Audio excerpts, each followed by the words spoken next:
कारोबारी दुनिया से खबर शामिल करें। आपको बताएं कि काबीना की इक्तिसादी राबता कमेटी ने बिजली के शोबे के गर्दिशी कर्जों में कमी के पेश नज़र 659 अरब 65 करोड़ रुपए की फाइनेंसिंग के लिए गारंटी की मंजूरी दे दी है। काबीना की इक्तिसादी राबता कमेटी का इजलास वजीर खजाना मोहम्मद औरंगजेब की जेर सदारत हुआ।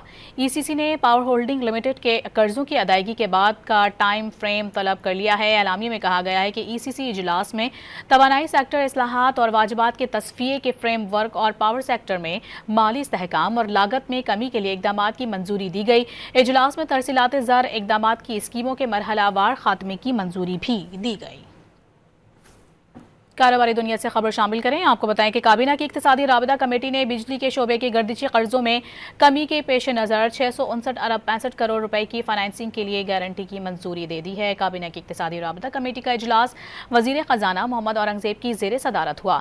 ECC ने पावर होल्डिंग लिमिटेड के कर्जों की अदायगी के बाद का टाइम फ्रेम तलब कर लिया है। एलामी में कहा गया है कि ECC इजलास में तवानाई सेक्टर इस्लाहात और वाजिबात के तस्फिये के फ्रेम वर्क और पावर सेक्टर में माली इस्तेहकाम और लागत में कमी के लिए इकदामात की मंजूरी दी गई। इजलास में तरसीलात ज़र इकदामात की स्कीमों के मरहलावार खात्मे की मंजूरी भी दी गई।